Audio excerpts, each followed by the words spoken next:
তুমি কোন শহরের মাইয়া গো লাগে উড়াধুরা। ঢালিউডের সবচেয়ে উজ্জ্বল নক্ষত্র, যার নাম শুনলেই মনে পড়ে শত শত হিট সিনেমা,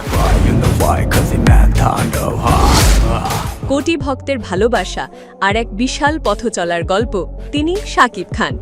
আজ জানবো তার জীবনের সেই দেন অ্যান্ড নাও যাত্রার অসাধারণ গল্প, বাড়ি গিয়া দেখি নানি গান শোনে হেডফোনে, যা বদলে দিয়েছে বাংলাদেশের সিনেমার ইতিহাস।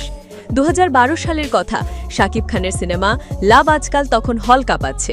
তরুণ শাকিব তখন সবে ঢালিউডে নিজের শক্ত অবস্থান তৈরি করছেন। কিন্তু এই যাত্রা কোনোভাবেই সহজ ছিল না। উত্থান পতনের মধ্য দিয়ে গড়ে উঠেছে এক যোদ্ধা, যার জীবনের প্রতিটি ব্যর্থতা, প্রতিটি ভুল তাকে গড়েছে আরও শক্তিশালী করে। তিনি বলেন, হার মানিনি, কারণ প্রতিটা ভুল আমাকে শিখিয়েছে। যখন দুনিয়া বলেছে পারবে না, আমি বলেছি দেখে নিও।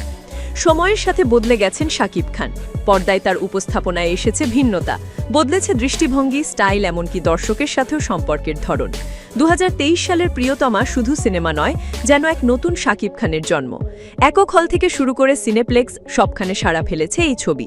প্রথমবারের মতো তরুণ প্রজন্মও বলেছে, এই শাকিবকে ভালোবাসি। শোনেন শোনেন গ্রামবাসী, শোনেন দিয়া মন, এই প্রেমের ঘটনা বড় জানা প্রয়োজন। শুধু বাংলাদেশে নয়, প্রিয়তমা, রাজকুমার, তুফান, বরবাদ এই ছবিগুলো দেশের বাইরেও জনপ্রিয়তা পেয়েছে।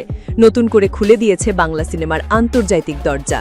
যারা বলতেন শাকিব কেবল সাধারণ দর্শকের নায়ক, তারাও আজ স্বীকার করছেন এই মানুষটাই ঢালিউডকে বিশ্বে পৌঁছে দিতে পারে। 25 বছরের ক্যারিয়ারে শাকিব বলেছেন, এই পথ চলায় আমি নিজেকে খুঁজে পেয়েছি, আর সেই গল্পটা এখনো চলছে। প্রতিটি অধ্যায়ে যেন এক নতুন আমি। পাংখা হয়ে ঘুরবো আমি সারা শহরে। এত সাফল্যের পরও থেমে নেই শাকিব। সামনে আসছে সোলজার, পরিচালনায় শাকিব ফাহাদ, এরপর প্রিন্স, যেটি 2026 সালের ঈদ উল ফিতরে মুক্তি পাবে।